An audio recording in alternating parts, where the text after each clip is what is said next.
All right, hello. In this lecture, we're going to go over the gross anatomy of the heart.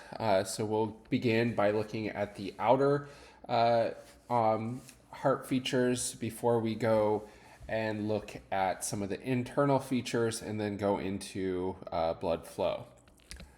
All right, so externally from the heart, two of the major things that you can see right away are the left and the right ventricle. So this is looking at the heart as if you were looking at the patient. So the left side is over on the right and the right side is over on the left. The left ventricle tends to be a lot larger than the right ventricle due to the nature of its function. It's going to be ejecting blood not just into a small circuit, but into a large systemic circuit that has to travel throughout the whole body. So the left ventricle will be a little bit larger.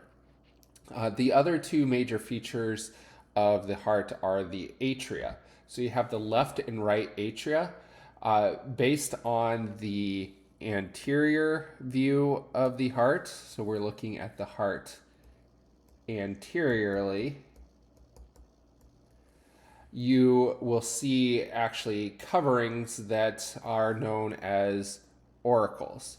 So auricles mean ears, so they're little flaps that go over the atria of the heart. These are going to actually expand the heart's volume slightly, or the volume of the atria slightly, so that they can hold more blood. Some other prominent features that you may see are the aorta. So this is the large vessel that is coming out of the heart. It receives blood from the left ventricle. You also see the pulmonary trunk. The pulmonary trunk is what is receiving blood from the right ventricle. And the pulmonary trunk will divide into the left and the right pulmonary arteries, so that they will ultimately send blood to the lungs. Now that you know the pulmonary trunk and the aorta, you may notice that there's this little connective tissue between them. This is actually the remnant of a shunt that was present during fetal circulation. We'll talk about fetal circulation later and what the shunt was doing. But in most adults, this is now closed and blood does not flow through there. And then blood that returns to the heart are going to come via the left and right pulmonary veins, or the superior and inferior vena cava. So the right pulmonary veins and the left pulmonary veins are going to deliver blood to the left atria, and then the right pulmonary, or the superior vena cava and the inferior vena cava are going to return blood to the right atria. Finally, there are going to be a number of vessels that are directly serving the heart. These generally are going to go into the grooves of the heart. So the anterior interventricular artery is going to follow the anterior interventricular sulcus. This is actually the portion of the heart that's going to separate the left from the right ventricle. And then the right coronary artery that you see here, that is going to be located in the coronary sulcus, which is going to be the dividing point between the atria and the ventricles. All right, posterior on the heart, you can see that the posterior interventricular artery is separating the backside of the two ventricles. So you can see the left and right ventricle now mirroring your left and your right, since we are viewing the posterior side of the heart. The atria are now visible because you don't really see the auricles that are overlying them. So the right atria in this is colored blue. It's colored blue because it's receiving deoxygenated blood from the superior and inferior vena cava, while the left atrium is red because it's receiving blood from the pulmonary veins. The superior and inferior vena cava. So superior vena cava is going to come from above. Inferior vena cava is going to come from the inferior portion of the body. The aorta is going to be the large vessel that's coming out the top. Notice that you have 3 branches out of the top of it. This is going to send blood to a lot of your head and arm regions, while the continuation of the aorta down is going to send a lot of blood to the inferior portions of your body.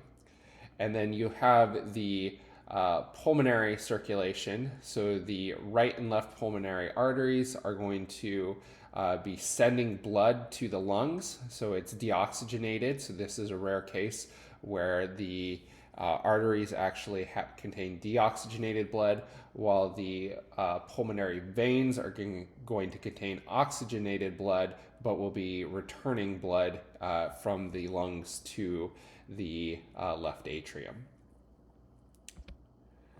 And then back to the sulcus.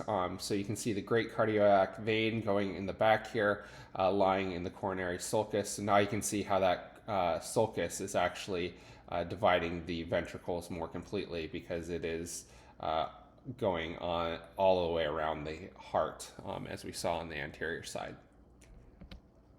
All right, if we open up the heart, we can actually see the different chambers of the heart. So first you have the right atria. The right atria is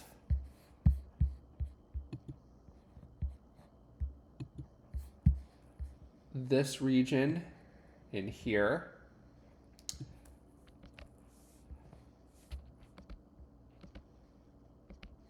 The left atria is this region over here. And then notice that there's actually separation between these. So you can, now that we've opened up the heart, you can see the septum. The septum here, the interatrial septum is dividing the left and right atrium. You'll notice that there's this kind of hollow portion on it. This is known as the fossa ovalis. It's the remnant of another shunt that was present during fetal circulation. But in most adults, but by no means all, this is going to be shut during your adulthood. And then the interventricular septum is the septum that's going to separate the left and right ventricles. So you can see the right ventricle and the left ventricle. So this is the left ventricle, and this is the right ventricle.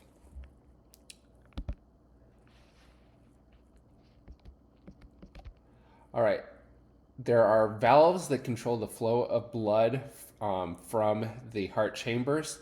So notice the tricuspid valve, because it has 3 parts, is why it gets called tricuspid. It is separating the right atrium from the right ventricle. And then the bicuspid valve, also known as the mitral valve, is separating the left atrium from the left ventricle. The valves themselves are going to be connected to these tendinous structures known as chordae tendineae, or more poetically as heartstrings. These are going to be then connected to the actual heart via papillary muscles. So you can see papillary muscles here and here.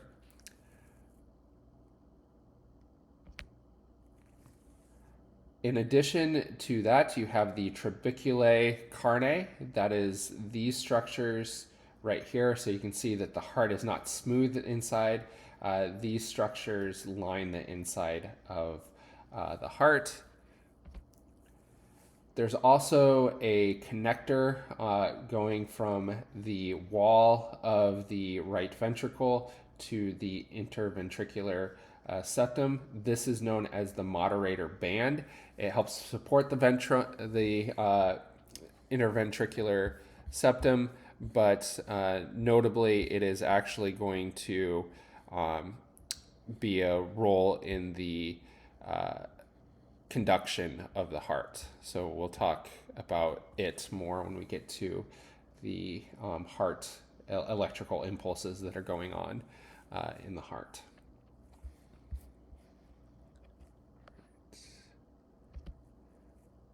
And then finally, you'll notice that there are two more valves. There are the pulmonary valves the pulmonary valve that is separating the right ventricle from the pulmonary trunk, and then the aortic valve that's separating the left ventricle from the aorta. So that controls the flow of blood, preventing them from flowing back into the heart once they've gone over, once the heart's contracted and injected blood via those passageways. All right, so looking at the superior surface of the heart, if you were to cut it open, you would be able to see the different valves. So you can see the aortic valve here and the pulmonary valve here. So this is controlling blood flowing out of the heart. And then you have the tricuspid valve here and the bicuspid valve there. That is controlling blood flow from the ventricles. The bicuspid and tricuspid valves, these are actually known as atrioventricular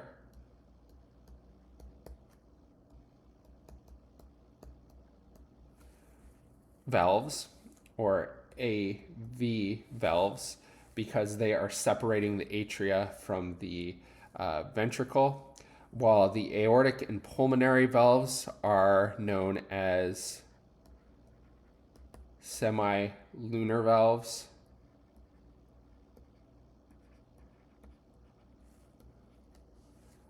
You can kind of see the shape of them more in this cross section of the heart, and can kind of see why they are kind of lunar or moon shaped and how they get that name. The aortic valve and the pulmonary valves will be controlling blood flow through the heart. They are going to prevent backflow when the ventricle relaxes. So these are going to close when the ventricle relaxes. The difference between the aortic and pulmonary valves compared to the atrioventricular valves, these do not contain the chordae tendineae that the atrioventricular valves do. So these, notice, are lacking the chordae tendineae. They are going to be shut by the backflow of blood. So once blood flows out of into the aorta, it's going to go for a while, but then to prevent backflow, the pressure is going to essentially fill and close it, preventing backflow from it. The opening and closing of the atrioventricular valves is going to be more controlled by the muscles of the heart based on the contraction of the papillary muscles. Notice that the papillary muscles are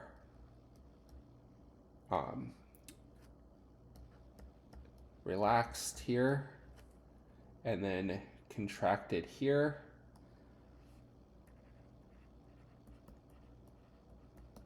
So the contraction of them is going to be what closes the valves, while relaxing opens them. This is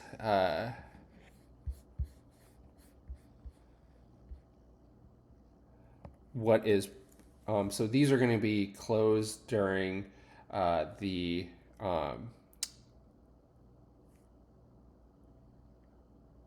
ventricular contraction.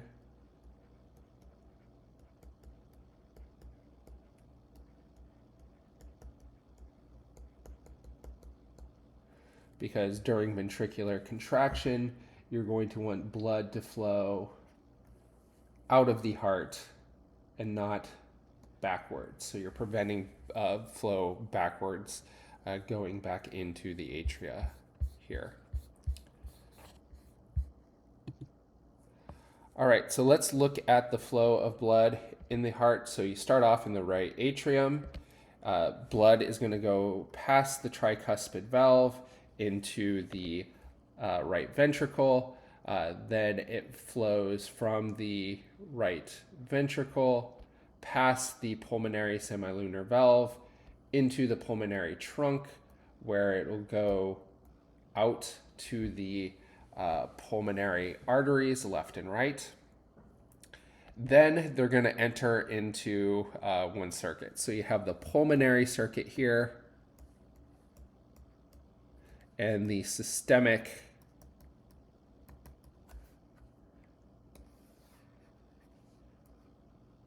circulation in those two regions.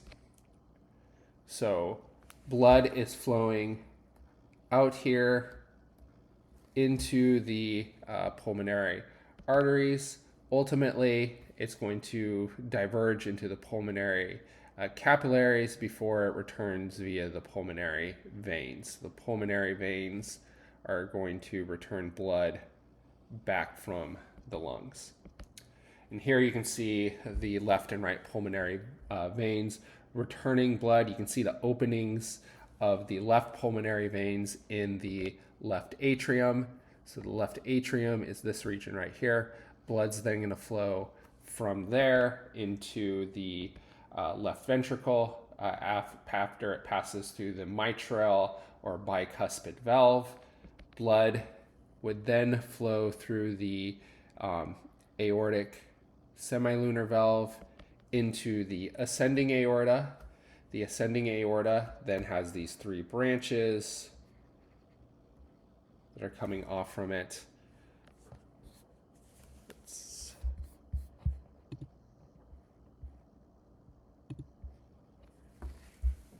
All right, so three branches coming off from it as the blood flows through here, and then we'll go through the aortic arch where those branches are before going down to the circulation via the descending aorta.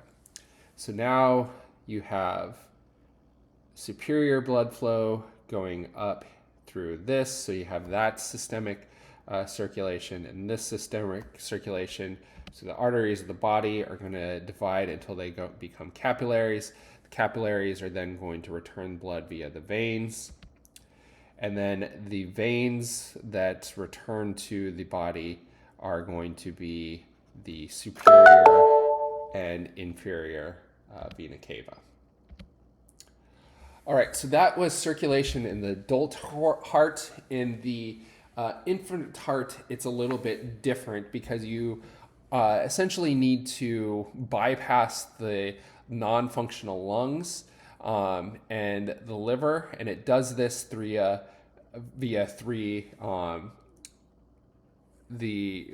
several shunts. So the first shunt isn't shown here because it's more of a systemic circulation stunt and not a part of the heart. That is the ductus venosus. This is essentially going to be a vein that connects ultimately the placenta to the inferior vena cava. So this is what is returning blood from the mother. The other two openings you do see in the heart. So the foramen ovale, that is this opening right here. So that is shunting blood from the right to the left atrium. So instead of going through the tricuspid valve, In the fetal heart, most of the blood is going to travel directly from the right atria to the left atria, so that it can then go into the systemic circulation. Also, notice that you have the ductus arteriosus, so that ligament that we were mentioning earlier. That ligament is actually the remnant of this opening. This was an opening in the pulmonary artery.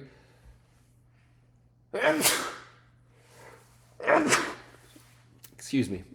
That was taking blood from what blood is going through the pulmonary circuit, basically sends most of it to the arterial or the aortic circuit, the systemic circuit, thus bypassing the lungs through the shunt. So this is important for a baby to make sure that the baby is getting oxygenated blood from the mother. However, because you're no longer getting blood from your mother after birth, you need to adjust. And how you adjust is by closing these shunts. So the foramen ovale is going to close, the ductus arterius is going to close, and obviously you're not going to be receiving blood from mom anymore. So the ductus venosus is also going to close. The issue with fetal circulation when it doesn't correctly develop can lead to what is known as blue baby syndrome. This is commonly due to these congenital heart defects. So anytime you hear the word congenital, that is referring to something that's present at birth. So if you have a congenital heart defect, that would be something that you were born with. This often leads to cyanosis, which is a blue or purple skin coloration. The detection is usually first through oscillation, so you listen for abnormal heart sounds. And then you follow through with medical imaging for confirmation. Now, whether this is treated or not depends on the severity of it. Many congenital heart defects are just followed without actually doing anything about it because they don't really appear to lead to any symptoms. So what are some of the congenital heart defects? Well, one is the coarctation of the artery. So this is a congenital narrowing of the aorta. So you can see this arrow right here pointing at it. That arrow is, or that narrowing is going to essentially reduce systemic blood flow, which can lead to trouble breathing, poor feeding, and failure to thrive. So usually this is going to be treated by the surgical removal of this segment and then connecting the rest via angioplasty. So angio, anytime you hear that, like angiogenesis, the synthesis of new blood vessels, angio is referring to blood vessels. Plasty means fit for molding. So usually that's referred to as surgical molding. So angioplasty is the surgical repair or surgical correction of a blood vessel. So you're essentially connecting this part and bypassing that problem there. Generally, generally earlier surgical treatment results in better outcomes. So it's important to detect this congenital defect early. Another type of congenital defect is the patent foramen ovale. This occurs when the septum primum, so this is supposed to be a little flap that closes over the foramen ovale at birth. So when that closes and then will solidify so you no longer have that opening. If that fails, then you end up with a patent foramen. So patent means open. This is actually very common, with about 20 to 25% of the population having it. I actually have an opening here in my heart. They're usually benign and asymptomatic, and oftentimes will never be diagnosed. The only reason mine was ever actually diagnosed is because they were just looking for something else on an unrelated matter, and they happened to notice that when they were doing an echocardiogram. It's not really known what causes this, and generally it is life-threatening, and they don't typically repair this unless it's actually causing symptoms. Patent ductus arteriosus. So here we're looking at this connection to the from the aorta to the pulmonary trunk. So this is when the ductus arteriosus fails to close after birth. Symptoms include dyspnea, tachycardia, enlarged heart, widened pulse pressure, poor weight gain. Treatments usually are surgical ligation followed by catheter-based closure. And then you take NSAIDs to block the prostaglandin E2 and promote closure. This, if untreated, may lead to congestive heart failure, so it is important to catch this and correct this one.